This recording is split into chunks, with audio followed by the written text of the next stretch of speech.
स्वागत है आप सभी का आज के इस व्याख्यान में। हम सभी लोग अष्टाध्यायी काशिका वृत्ति के साथ पढ़ रहे हैं और उसे पढ़ते हुए अब तक हम लोगों ने कुछ प्रमुख विषय पढ़े हैं, जिनमें प्रारंभिक संज्ञाओं में प्रगृह्य संज्ञा तक के हिस्से को पढ़ा है। हम लोग अंतिम संज्ञा पढ़ रहे थे, घु संज्ञा। ठीक है, उस घु संज्ञा को ही आज आगे बढ़ा करके पूरा करेंगे और फिर एक अतिदेश सूत्र इसके बाद आएगा, आद्यंतवदेकस्मिन्, उस पर चलने का प्रयास करेंगे। पहले इस सूत्र में घु संज्ञा में हैं विषय बहुत सारे,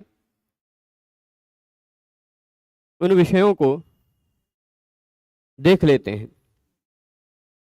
घु संज्ञा में क्या है घु, किसे कहते हैं घु, किसकी होती है घु संज्ञा। ठीक है, इन बातों को पहले जान लेते हैं। तो ये बताया था हमने कि चार धातुएं ऐसी हैं जो जिसमें अंत में बचता है दा। ठीक, चार धातुएं ऐसी हैं जिनमें स्वरूप बचता है दा, हैं यद्यपि 6, लेकिन फिर भी बचते हैं चार ही जिनकी घु संज्ञा होती है। तो जिसमें दा बचता है तथा जिसमें धा बचता है, ऐसे दा और धा वाली धातुओं को घु कहा जाता है। ठीक, आप कहेंगे इस सूत्र में तो एक ही बार दा धा कहा है, पर वह जो एक भी बार दा धा दिखाई पड़ रहा है ना आपको, वह दाधा एक ही बार नहीं है, वह अनेक बार दाधा है। ठीक है, चलेगा। स्वरूपाणाम एक शेष एक विभक्तौ, इस नियम से सभी समान स्वरूपों में से केवल एक ही शेष बचा हुआ है। ठीक, समान रूप वाले शब्दों में से एक ही शब्द बचा हुआ है। ठीक है, तो देखते हैं। यहां देखिएगा, दाधा घुदाप में ऐसा है। पहले दा का मतलब क्या है, दाधा घुदाप में दा का मतलब क्या है। दा का मतलब दा दा दा दा, ये 4 बार दा दा दा दा हैं।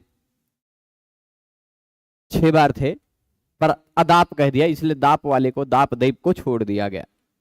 ये 4 बार जो दा दा दा दा हैं, इन चारों को जैसे बालक बालक बालक बालक बालक 4 हैं, तो हम चारों में से एक ही बार बालक कहेंगे और बहुवचन का प्रत्यय लगा देंगे, है ना।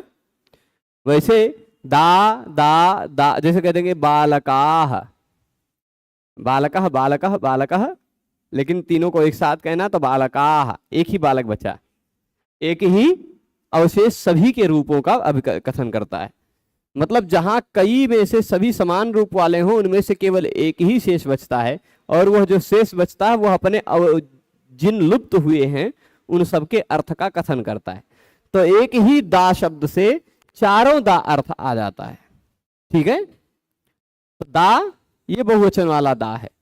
इसी तरह धा में दुधाएं धा और धेट वाला धा, धाच धाच, दो बार धा धा जो हुआ वह बन जाएगा क्या, धौ। जैसे रामः रामौ, बालकः बालकौ, वैसे धा धौ, धौ बन जाएगा। तो ये जो दा और धौ, अब दा है 4, धा है 2, ये दोनों मिला दिया गया, 4 2 6, 6 हो जाने के कारण दा धा बहुवचन वाला। ठीक है, धा अलग रहेगा तो दाश्च धौच इति दाधा, दा बहुत सारे और धा 2 प्रकार के, ये बन गया दाधा। इन दाधा को यानी 6 को घु कहा जाता है, दाप को छोड़कर, दाप को छोड़कर, दाधा घुदाप। अब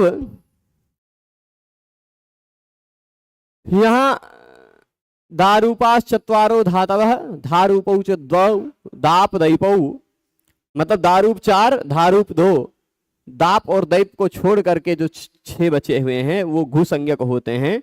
उन वो छहों की यहाँ लिस्ट दे दी है। डुदाई, दाने, दान अर्थ वाला है दान, फिर 2 अवखंडने, दान दाने, ये दोनों दान अर्थ वाले हैं, ये अवखंडन अर्थ में है।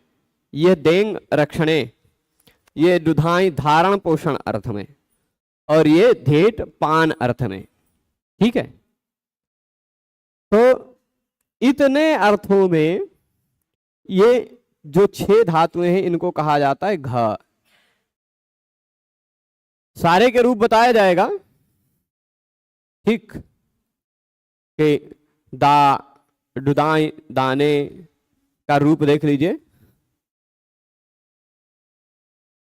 ददाती रूप बनता है, ददाती दत्ता ददती, ऐसा रूप बनता है ना। और उसके साथ साथ दुदाई दाने हो गया। दाप लवने जो धातु है उसका रूप चलता है दाति दातः दांति दासी दाथः दाथ दामी दावः दामः। दैप शोधने जो जिसकी घु संज्ञा नहीं है उस उन दोनों की बात कर रहे हैं। वो अभी दायति दायतः दायंती दायसी दायथः दायथ, वो भी दा वाला है। दुदाई का ददाती दत्तः ददती वाला हम जान ही गए। दान दाने का यच्छति यच्छतः यच्छन्ति यच्छसि यच्छथः यच्छथ, यच्छामि यच्छावः यच्छामः। 2 अवखंडने का द्यति द्यतः द्यन्ति, द्यति रूप बन जाता है। 2 में ओ का गायब हो जाता, द्यति बनता है। द्यति द्यतः द्यन्ति द्यसि द्यथः द्यथ।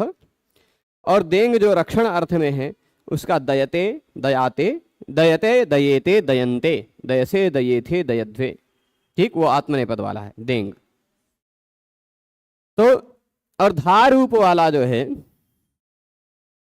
2 धातु दधाति धत्तः दधति, वो दुधाई धारण पोषण वाले का। और धेट पाने जो है, धेट पाने उसका धयति धयतः धयंती धयसी धयथः धयथ धयामि धयावः धयामः, ऐसा रूप बनता है। ठीक है, तो ये जो 6 धातुएं हैं ये 6 धातुओं को कहा जाता है घु। इस सूत्र के द्वारा दा यानी 4 धातु, धा यानी 2 धातु को क्या कहा जाता है? घु कहा जाता है ना। वो 6 कौन कौन सी यहाँ लिस्ट दे दी, दुदाई दान दो देंग दुधाई धेट, ये 6 को क्या कहा जाता है? घु।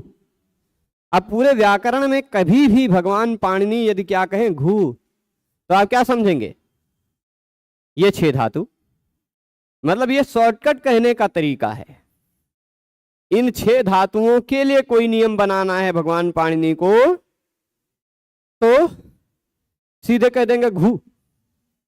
घु के जगह पे ये काम करो, बाकी आप समझते रहो घु क्या है, पहले ही बता चुके हैं घु क्या है ना। पूरे व्याकरण में साफ साफ शब्दों से देखा जाए तो लगभग 8 जगह पर भगवान पाणिनि ने घु का प्रयोग किया है। साफ साफ शब्दों में जहां पर घु का प्रयोग किया है।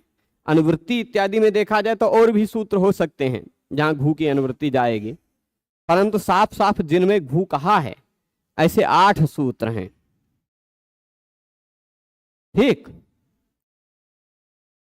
तो अब विश्वपा की तरह चलाइएगा प्रभु दा के रूप। अब मैं बता रहा था कि 8 जगह कहां है घु संज्ञा होती है, प्रत्येक संज्ञा का कुछ ना कुछ फल होता है। जैसे वृद्धि संज्ञा होती है, तो वृद्धि संज्ञा का तात्पर्य क्या निकला कि अब पूरे व्याकरण में कभी भी कहा जाए वृद्धि करो तो आ आई औ करो, ये पता चला। गुण संज्ञा का क्या फल? पूरे व्याकरण में यदि कहा जाए गुण करो तो यानी अ ए ओ करो। संयोग का क्या फल?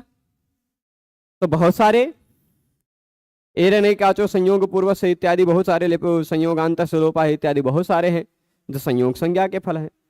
प्रत्येक संज्ञा का कुछ ना कुछ फल होता है ना।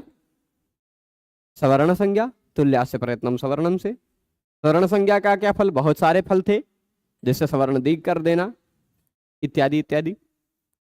प्रगृह्य संज्ञा पढ़ी हमने, उसका क्या फल है, क्या लाभ है। तो प्रगृह्य संज्ञा का लाभ है कि संधि का कार्य का अभाव हो जाना। तो वैसे घू संज्ञा का क्या लाभ है, तो घू संज्ञा के लाभ जानने के लिए घू कहां कहां पाणिनि भगवान ने प्रयोग किया है वो जानना पड़ेगा। घू संज्ञा के फलस्वरूप भगवान पाणिनि का 8-9 प्रकार के कार्य सिद्ध करते हैं, ठीक है। उनमें से यहां एक प्रकार के कार्य का उदाहरण दिया है। 8-9 प्रकार के कार्य भगवान पाणिनि घू संज्ञा के फलस्वरूप करते हैं। एक सूत्र है जहां उन्होंने ये स्था घो रिच, था घो रिच, यहां घू दिखाई पड़ रहा होगा। स्था धातु और घू संज्ञक धातुओं के आ के स्थान पर इ हो जाता है। था और घू संज्ञक धातुओं के आ के स्थान पर इ हो जाया करता है। यह कार्य स्थाघोरिच्च सूत्र करता है, ठीक है। तो अब आप स्था स्थित, दा अधित, धा अधित रूप बन जाता है लुंग लकार में, ठीक है। आ को ई हो जाता है, घू संज्ञा का वो भी फल है। दा रूप की जितनी धातुएं वहां आ को ई होगा और कहीं आ को ई नहीं होगा। धा रूप वाली जितनी घू संज्ञक धातुएं हैं उनको ही आ को ई होगा, अन्य किसी को नहीं होगा। घू संज्ञा के फलस्वरूप आ को ई होगा, एक कार्य ये, ठीक। आएंगे प्रसंग बस आते रहेंगे बहुत सारे। पहला एक कार्य ये हो गया, और इसी तरह का और कार्य करते हैं वो गातिष्ठा घुपा भूभ्य सिच परस्मै पदेषु, ठीक। एक सूत्र और है जहां पर उन्होंने घू का उल्लेख किया। मैं खाली संकेत कर रहा हूं कि घू संज्ञा होने के फलस्वरूप क्या क्या कार्य करते हैं।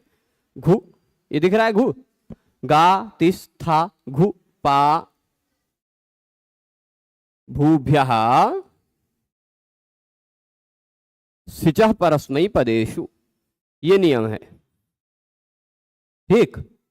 यह कहता है गा धातु, स्था धातु, घू धातु, है ना, गा धातु, स्था धातु, घू संज्ञक धातु, भू धातु, पा धातु के बाद आने वाले परस्मै पद वाले सिच का लोप हो जाया करता है। भू धातु का रूप आप परस्मै पद में लुंग लकार में बनाते हैं, भू, ध्यान दीजिएगा, अ भू सिच त रहता है, ये सिच को भू के बाद आने के कारण लोप कर देता है, अभूत रूप बन जाता है ना, अभूत रूप बनता है। ऐसे ही गा का अगात, है ना, दा का अदात, धा का अधात, ऐसे ही सब रूपे बनेंगे, ठीक है। सिच का लोप होना भी एक और फल है घू संज्ञा का। घू संज्ञक धातुओं के बाद भी सिच का की, यहां घोह जो दिखाई पड़ रहा है ना, घोह, वो घोह घू का घोह हो गया, भानु का भानोह की तरह घू का घोह। यदि उपसर्ग लगा हुआ हो, यदि उपसर्ग लगा हुआ हो तो घू के स्थान पर की हो जाया करता, घू को की प्रत्यय होता है। यदि उपसर्ग लगा हुआ हो तो घू को की प्रत्यय होता है, ठीक। अब घू कौन है, वही 6 धातु पर आप की प्रत्यय लगा पाएंगे और किसी पर की प्रत्यय नहीं लगा पाएंगे, ठीक है। तो जैसे आप देख लीजिए, नी उपसर्ग है ना, वी उपसर्ग है, इसके बाद घू संज्ञक एक धातु है धा, घू संज्ञक धातु है धा, धा भी घू है ना।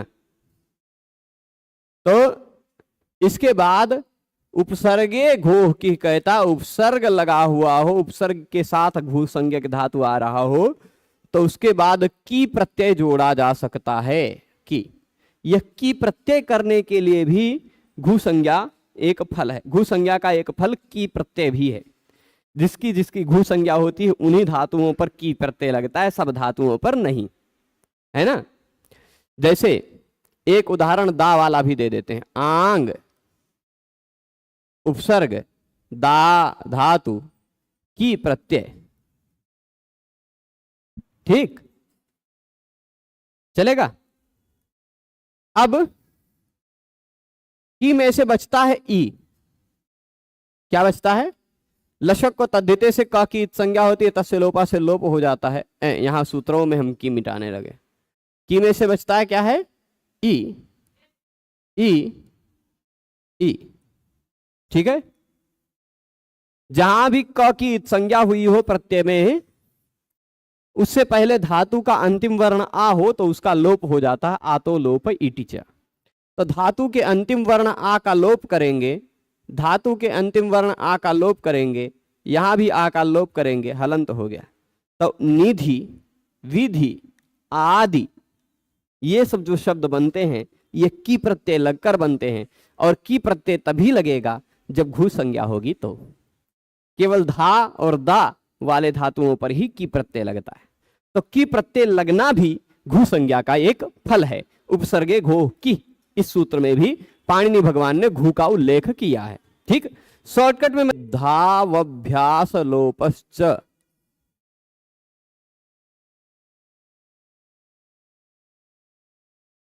नहीं कोई दिक्कत नहीं। घू और अस, घू अस घस, यहां भी घू है। घू और अस के स्थान पर ए हो जाया करता है यदि उसके बाद ही प्रत्यय लगा हुआ हो तो, और अभ्यास का लोप भी हो सकता है। जैसे ददाती, ददाती बनता है ना, तो ददाती जैसे बना था वैसे ही द दा दो हैं। ठीक, द दा था वो दा बन गया। उसके बाद ही प्रत्यय लगा हुआ है, सिप प्रत्यय, लोट लकार का ही प्रत्यय। तो अथवा अस धातु है तो उसको भी यही काम होता है। धा धातु है, मतलब मान लीजिए द धा, धा नहीं था द धा हो गया है। ठीक, ध जैसे द दा वैसे द धा, डबल हो जाता है धातु, धातु के रूप में। जैसे दा धातु है लेकिन रूपा बनता है ददाती, धा धातु है लेकिन रूप बनता है दधाती। वैसे ही ये दधा जो हो जाता है वो संधि, वो जो इत्यादि गण की धातु होने के कारण हो जाता है। वो सब नियम हम भविष्य में पढ़ेंगे, पर संक्षेप में यहां देख लेते हैं। यह कहता है घू संज्ञक धातु और अस धातु के ए हो जाया करता है ही प्रत्यय यदि लगा हुआ हो तो दा के आ को ए हो गया, धा के आ को भी ए हो गया। और अभ्यास लोपश्च, अभ्यास यानी पहले वाले का लोप भी हो जाता। तो देहि, धेहि इत्यादि रूप तभी बनेंगे जब घू संज्ञा होगी। ठीक, घोषो रेद्धा अभ्यास लोपश्च, ये नियम घू संज्ञा होने के फलस्वरूप लगने वाला कार्य है। घू संज्ञा होने पर क्या क्या कार्य होते हैं उन कार्यों का मैं उल्लेख कर रहा हूं शॉर्टकट में। एक ऐसे ही है घुमास्था गापा जहातिसाम हली, घुमास्था गापा जहातिसाम हली।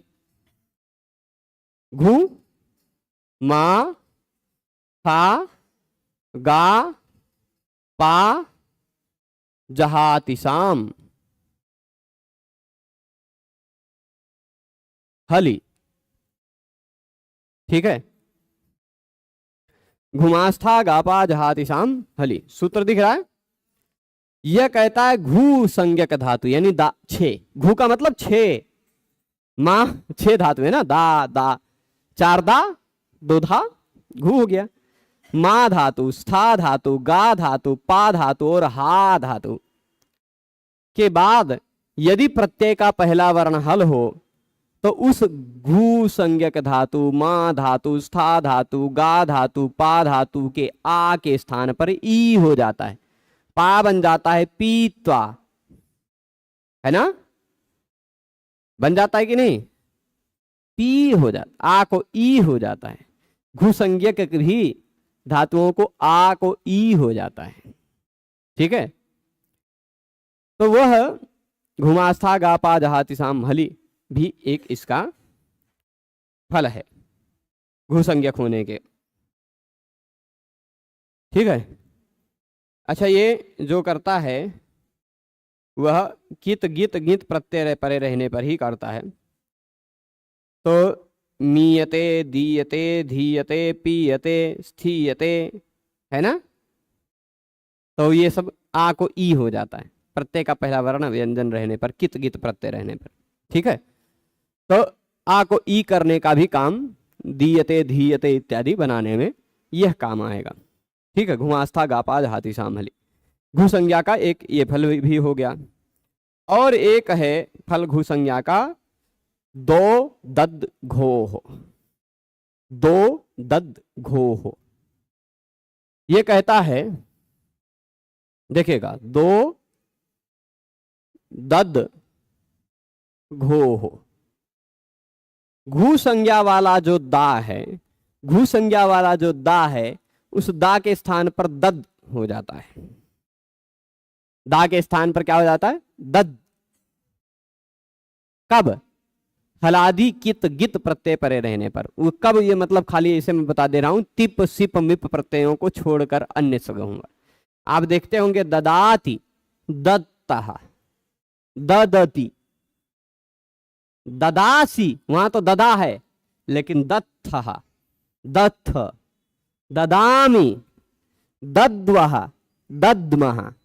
तो जो घू संज्ञक दा है उसी को दद होगा।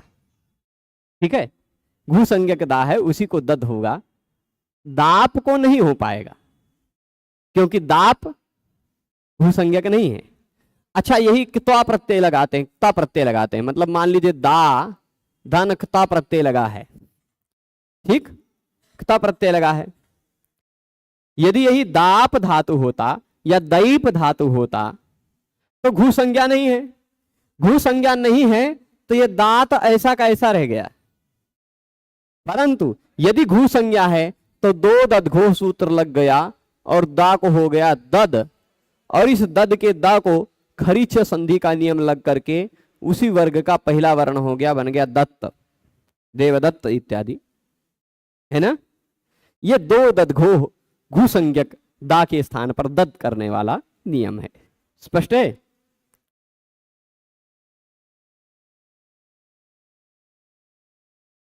बहुत सारे घू संज्ञा के फल। एक अंतिम फल बताने जा रहे हैं जहां खाली एक भी यदि आपको ध्यान में रह गया, मतलब खाली ये संस्कार डाल रहा हूं कि घू खाली कह दिया, पाणिनि जी ने दा धा इन छहों को घू कहा जाता है कह दिया, उससे इतने नहीं फल है उनको। बहुत सारे सूत्रों में बहुत सारा कार्य इस घू कहने से सिद्ध किया है। खाली कह दिया घू, है ना, घुमास्था गापा जहाति साम हली, घू कह देने से छहों धातुओं का लिस्ट नहीं देना पड़ा उनको, एक बार कह दिया तो शॉर्टकट में अब आगे घू घू घू घू कहते जाएंगे, आप छह छह धातु समझते जाएंगे, है कि नहीं। यही तरीका है व्याकरण में लागू होगा। एक और घोर लोपः लेटिवा, ये भी नियम है, घोर लोपो लेटिवा। लेट लकार का है, वो वैदिक नियम का है। ठीक, घू संज्ञक धातु का लोप हो जाता है। और एक जो सबसे बड़का है, सबसे बड़का है, सूत्र नंबर मैं लिख देता हूं, जिसको आप अष्टाध्यायी में निकाल करके लिख लीजिएगा, क्योंकि उतना बड़ा लिखने जाएंगे ना, अभी उतना बड़ा लिखने जाएंगे तो 2-4 मिनट वह ले जाएगा। 17, ठीक है, 8 4 17 सूत्र है। सूत्र है नेर गद नद पत पद घू, घू दिखाई पड़ा इसमें ना, घू नेर गद नद पत पद घु मा स्यति हंति याति वाति द्राति साति वपति वहति शाम्यति चिनोति देग्धिषु च। इतना बड़ा सूत्र है ना। उस सूत्र में और आने वाली धातुओं से आपको मतलब नहीं है। उस सूत्र में अभी तक आपके पढ़े हुए शब्दों में से घु शब्द आया है ना। तो नेर गद, मैं शॉर्टकट में लिख रहा हूं, नेर गद डैश डैश डैश डैश घु डैश डैश डैश डैश च। ठीक, इतना सूत्र यदि आपको ध्यान में, नेर गद नद पत पद घु मा स्यति हंति याति वाति साति द्राति वपति वहाति शाम्यति चिनोति देग्धिषु च, ऐसा करके है ना। उसमें बहुत सारी धातुओं का लिस्ट दिया है। तो ये इतनी धातुओं में घु भी है। पाणिनि जी को देखिए शॉर्टकट में घु तो कह दिया, उस घु से 6 धातुएं नहीं कहनी पड़ी, नहीं तो आप कल्पना करिए कि वो सूत्र और बड़ा होता, निर्गद नद पद वाला और बड़ा होता। खाली घु कह देने से 6 धातुओं का काम चल गया, है ना। सूत्र करता क्या है? सूत्र कहता है नी, ध्यान दीजिएगा, यहां पूरा ध्यान दीजिएगा, नी उपसर्ग हो, उस नी उपसर्ग के बाद गद नद पत पद घु मा स्यति हंति इत्यादि में से कोई भी धातु हो। ठीक, नी उपसर्ग के बाद इन लिस्ट में से कोई भी धातु हो, यानी घु धातु। अभी आप अपनी समझ के अनुसार इतने समझ के रखिए कि नी उपसर्ग के बाद घु संज्ञक धातु हो, और साथ ही साथ नी उपसर्ग के पहले भी कोनो और उपसर्ग लगा हो जिसमें र और श हो। ठीक, मतलब र और श वाला कोई और उपसर्ग हो, जैसे प्र हो गया, परा हो गया, है ना, इसमें भी र दिखाई पड़ रहा है। र वाला कोई उपसर्ग हो पहले, उसके तुरंत बाद हो नी, और उसके तुरंत बाद हो गत नद पद पत इत्यादि में से, अभी आप अपनी समझ के अनुसार समझ लीजिए घु। ठीक, पहले कोई हो र वाला उपसर्ग, श वाला षटकोण श वाला तो उपसर्ग नहीं मिलता है ना, परंतु किसी कारणवश कभी कभी हो भी जाता है। परंतु यहां अभी खाली इतना आप समझिए अपनी बुद्धि के अनुसार सरलता से कि कोई भी प्र परा इत्यादि में से कोई र वाला उपसर्ग हो, उसके बाद फिर नी उपसर्ग लगा हो। ठीक है, र वाले उपसर्ग के बाद नी उपसर्ग लगा हुआ हो, और नी उपसर्ग के बाद घु संज्ञक 6 धातुओं में से कोई धातु हो, तो नी उपसर्ग के नी के स्थान पर हणि हो जाता है, नी के न कोणा हो जाता है। यही इतना तात्पर्य है निर्गद नद पत पद इत्यादि सूत्र का। घु संज्ञक धातु हो, पत धातु हो, पद धातु हो, गद धातु हो, घु मा स्यति हंति याति वाति साति इत्यादि कोई भी धातु हो, तो नी के न को ण हो जाया करता है, अणि हो जाया करता है। ठीक है, अणि। उसी के सारे उदाहरण यहां दिए हैं, देख लीजिए। घु संज्ञक धातु डुदाई है, देखिए प्र उपसर्ग है, र और श वाला कोई उपसर्ग है, उसके बाद नी उपसर्ग है, और उसके बाद घु है, ददाती। घु संज्ञक धातु है कि नहीं, डुदाई वाला, तो नी के न को ना हो गया, प्राणी ददाती। ये निर्गद सूत्र का उदाहरण है। ये देखिए, प्र उपसर्ग है, र वाला कोई उपसर्ग होना चाहिए, उसके बाद नी उपसर्ग होना चाहिए, पहले कोई र वाला उपसर्ग हो, उसके बाद नी उपसर्ग हो, उसके बाद घु संज्ञक धातु हो। तो ये दान दाने धातु है, दान दाने धातु है, तो इसलिए दाता, प्राणी दाता। अच्छा, यहां लट लकार का उदाहरण इसलिए नहीं दिए क्योंकि लट लकार में दान दान में के रूप में नहीं बचता है, वो दान यक्ष के रूप में बदल जाता है। लट लकार में दान जो है ना, पाघ्राद मास्थाम ना दान दृश्य ऐसे करके सूत्र है, उससे दान के स्थान पर यक्ष हो जाया करता है। तो इसलिए लट लकार का यहाँ उदाहरण इस दान में नहीं दिया, पर फिर भी प्र उपसर्ग, र वाला कोई उपसर्ग, उसके बाद नी उपसर्ग, उसके बाद घु संज्ञक धातु, तो नी को णी हो गया। ठीक है, र वाला कोई उपसर्ग हो, उसके बाद नी हो, नी के बाद घू हो, तो नी णी बन जाता है। ठीक है, ये देखिए र वाला उपसर्ग, उसके बाद दो अवखंडन घू संज्ञक धातु न, और उसके बाद बीच में नी, तो नी बन गया णी। ठीक चलेगा। ये द वाले तीन के उदाहरण दे दिए। देंग का भी दयते है, दयते दयते दयंते रूप बनता है ना। और ददाती दुदाई धातु का ददाती दत्ता ददती रूप बनता है, या दान धातु का यच्छति यच्छता यच्छन्ति रूप बनता है। पर यहाँ दा वाला दिखाना था, इसलिए आपको कंफ्यूजन अभी अपने अपने आपके स्तर से बताना है, तो इसलिए अभी खाली वही उदाहरण दे रहे हैं जहां दा आपको दिखाई पड़ रहा हो। तो ये त्रिच लुट लकार का उदाहरण दे दिए। ठीक, लट लकार का नहीं। तो ये दान दाता दो धातु का द्यति द्यता द्यंती वाला रूप बनता है, और देंग का दयते दयते दयंते रूप बनता है। तो प्र उपसर्ग है रा वाला, उसके बाद नी दिखाई ही पड़ रहा है, और उसके बाद घू संज्ञक धातु है, तो ना को ना हो गया, प्रणीदयते। अब इसी तरह दा वाले चार उदाहरण तो हमने देख लिए, धा वाले भी उदाहरण देख लें। तो देखिए प्र उपसर्ग है रा वाला, उसके बाद नी उपसर्ग है, रा वाला कोई उपसर्ग हो, उसके बाद नी उपसर्ग हो, और उसके बाद घू संज्ञक धातु हो, तो नी णी बन जाता है, प्राणी दधाति, है ना। नहीं तो प्रणी दधाति वैसे रह जाता बेचारा, है ना। ये घू संज्ञक धातु ना होता, कौन दूसरा धातु होता, तो ऐसा काम ना हो पाता, है ना। और इसके बाद धा धातु का देट का प्रणिधयति वत्सो मातरम, बछड़ा अपनी माँ का दूध पी रहा है। प्रणिधयति धेट पाने, पान अर्थ में, है ना, तो प्रपान कर रहा है। अब यहां तक पहुंच गए, यानी घू संज्ञा के फलस्वरूप ये सब कार्य होते हैं। दूर भी हो सकता है, बिल्कुल हो सकता है। ठीक है, परंतु दुर उपसर्ग को दुरह षत्वणत्वयोर उपसर्गत्व प्रतिषेधो वाच्य। षत्व करना है, अणत्व करना है, तो दुर बेचारा उपसर्ग नहीं बचता, उसका उपसर्गत्व खत्म हो जाता है। ठीक है, तो अणत्व करना है, इसलिए दुर में काम नहीं चलेगा। तो अब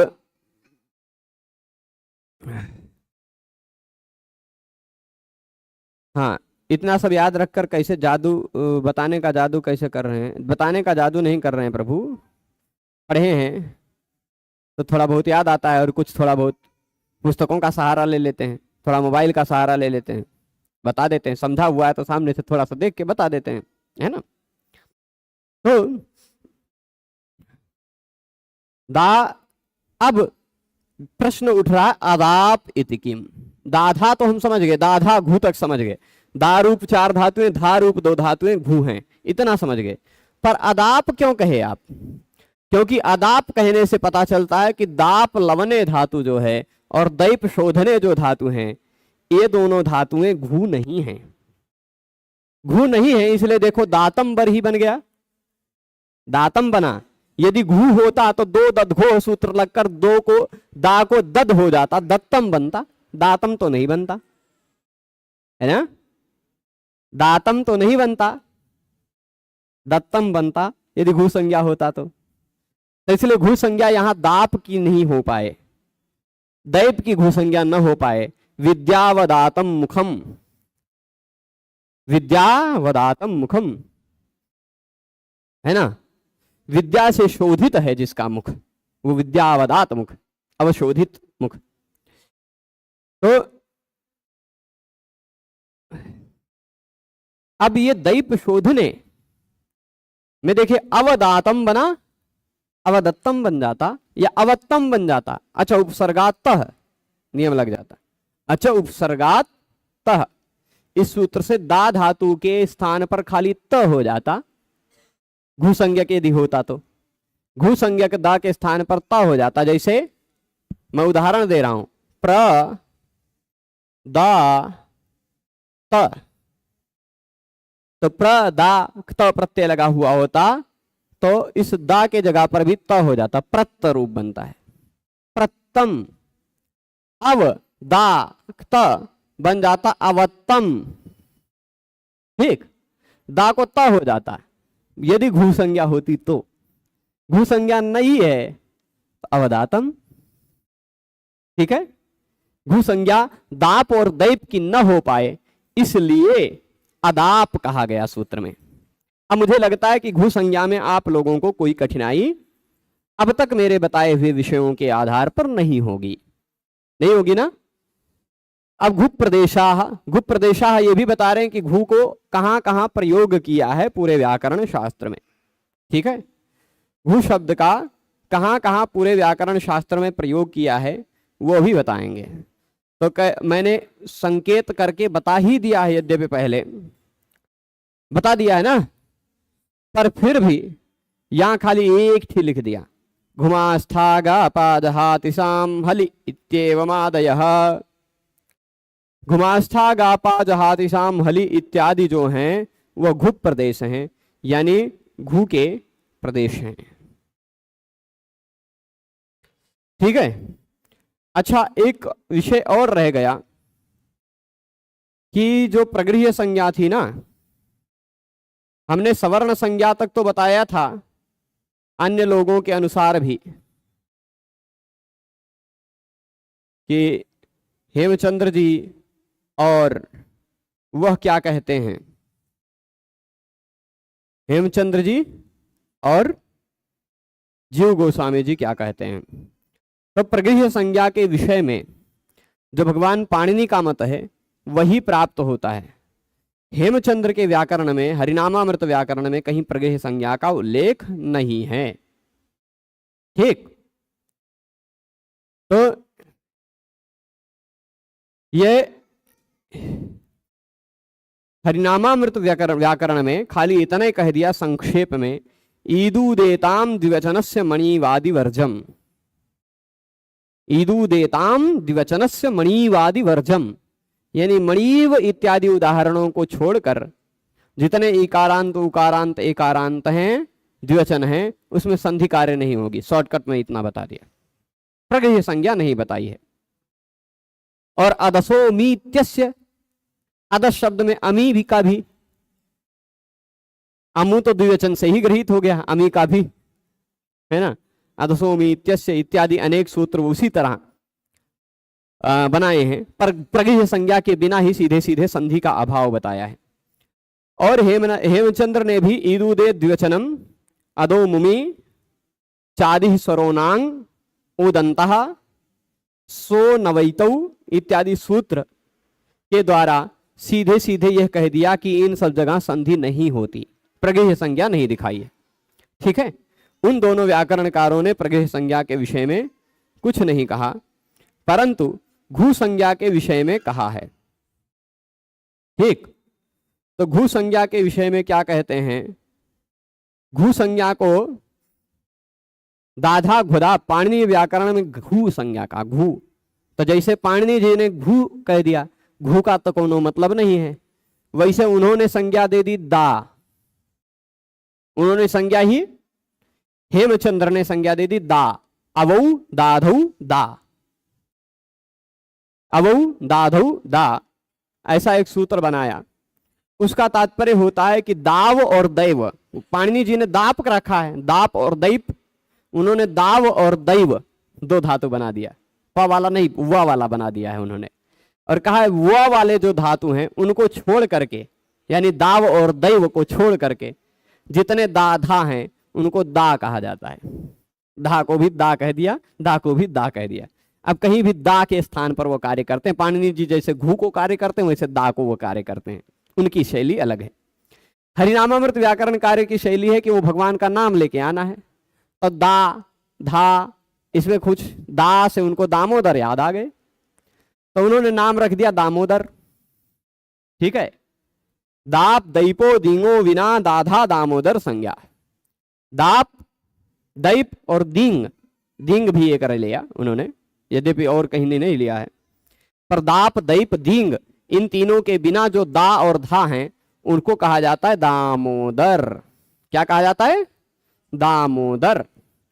और जैसे पाणिनि जी ने घूमास्था गापा जहातिशाम हलि कहा है, वैसे वो घूमास्था नहीं कहेंगे, वो कहेंगे दामोदर मास्था गा पिबती जहाति यति नाम आरामो विष्णु जन राम धातु कंसारो, विष्णु जन ना राम धातु कंसारो, ऐसा। तो दामोदर मास्था गा पा जहाति श्याम, स्थाग भो रिच जो कहते हैं ना पाणिनि जी, तो वो स्थाग भो नहीं कहते हैं, स्था दामोदरयो रिरामो, इच्च नहीं इराम, आकार नहीं अराम, इकार नहीं इराम, उकार नहीं उराम, वो सब में राम लगाते हैं। पाणिनि व्याकरण में कार कार लगता है, वहां राम लगता है। तो क्या कहते हैं, स्था दामोदरयो रिरामो, इराम, स्था और दामोदर को इराम हो जाता है, ई हो जाया करता। तो मतलब जो पाणिनि भगवान ने घू संज्ञा करके काम सिद्ध किया है, वही के वही कार्य उन्होंने घू संज्ञा करके सिद्ध करने का, घू संज्ञा नहीं दामोदर संज्ञा करके सिद्ध करने का प्रयास किया है। उसी बहाने भगवान का नाम लेते हुए वो व्याकरण सिखाते हैं। ठीक है, तो ये थोड़ा सा संज्ञाओं में हम लोग शैली भी देखते चलेंगे। अब ये मुझे लगता है इस घू संज्ञा में आप लोगों को अब कोई संदेह नहीं होगा। अष्टाध्यायी क्रम में आगे चल के संस्कृत संभाषण भी सिखाने की कृपा करेंगे प्रभु, वो कोई कृपा नहीं है, वो मेरा कार्य है, हम करेंगे। और दयप में भी आदेश उपदेशे के अनुसार दा हो गया, अतः यह भी दा धातु हो गई, तो दा होने पर भी इसको मना क्यों किया गया।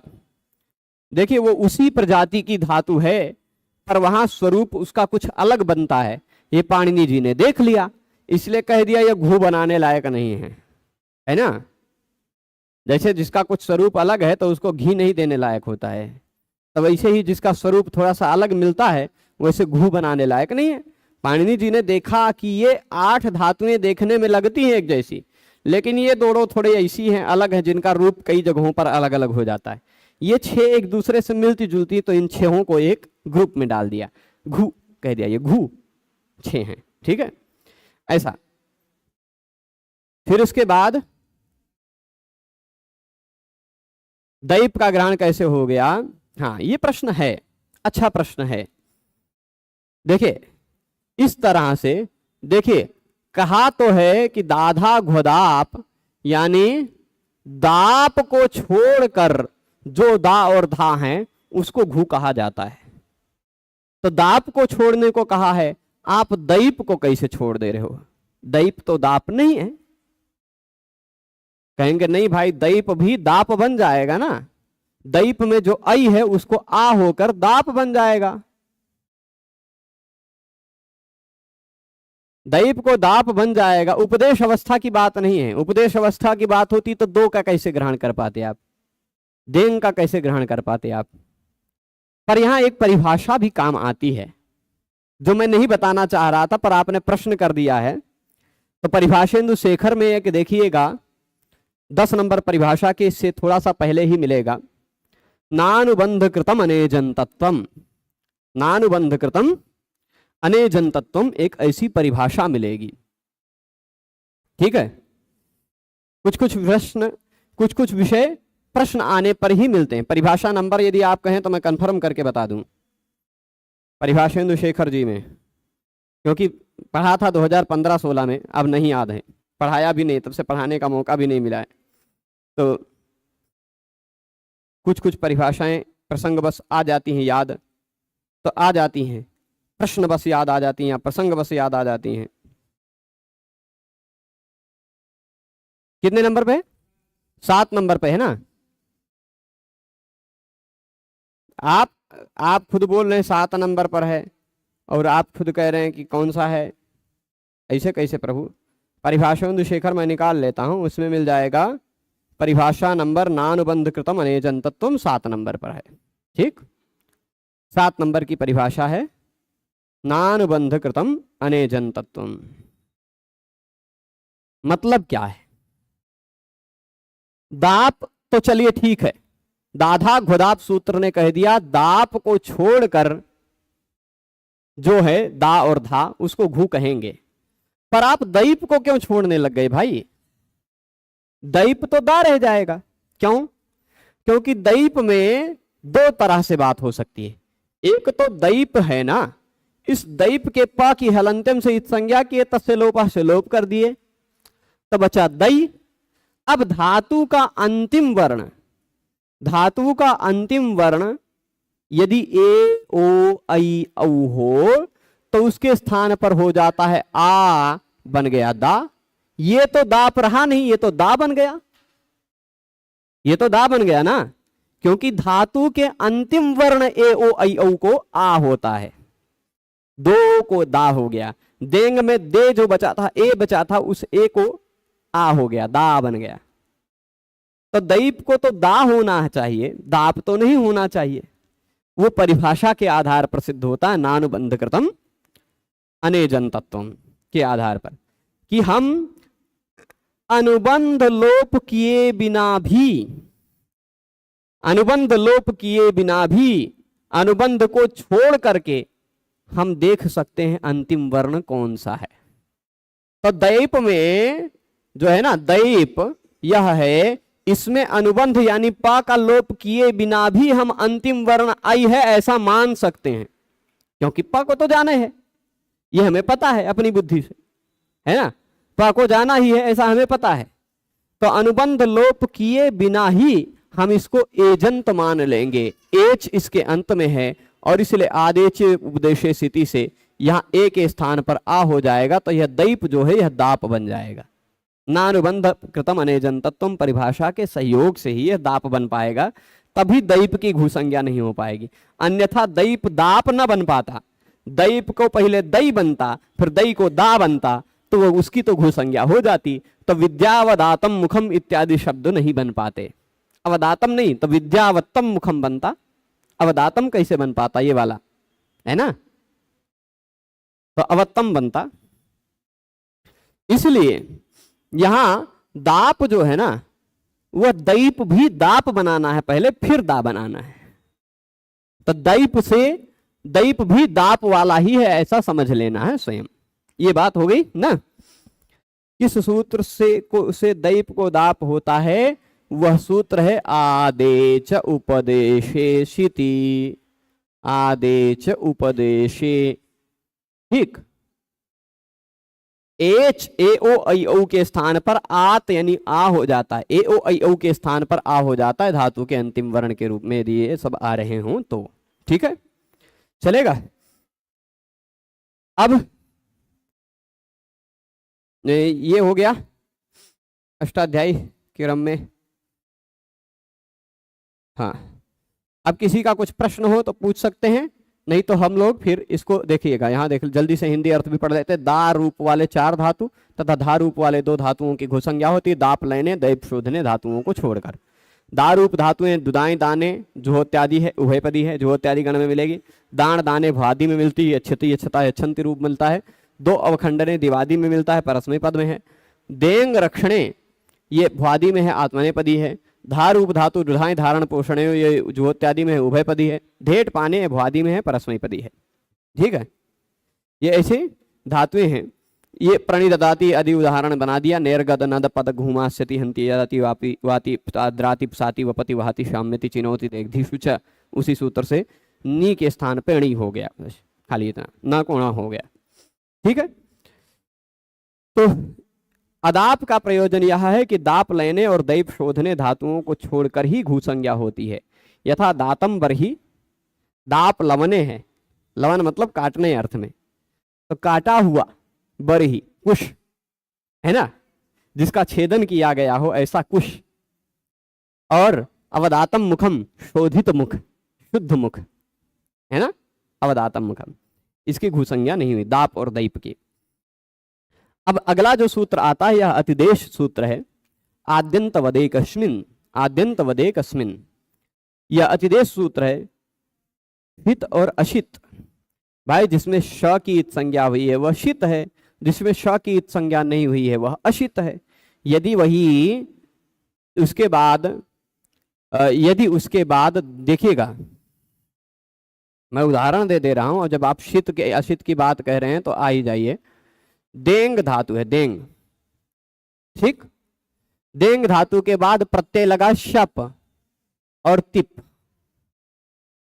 तिप में से बचा है ती, ठीक, शप में से बचा है आ, अब इस दे के बाद शीत प्रत्यय लगा हुआ है तो दे के ए को आ नहीं हो पाएगा। शीत प्रत्यय न लगा हुआ हो, शाकी संज्ञा वाला प्रत्यय न लगा हुआ हो तो ए को आ हो जाता है। ठीक है, शीत प्रत्यय नहीं लगा है तो ए को आ नहीं हो पाएगा। तो ए को एचो यवायावह से अय आदेश हो जाएगा दयति रूप। दयते ते नहीं हो, देंग धातु था ना, देंग ते प्रत्यय लगता है आत्मनेपद वाला, दयते रूप बनता है। ठीक है, वैसे ही धेट का धयति, शीत प्रत्यय लगे रहने पर यह कार्य नहीं होता। यह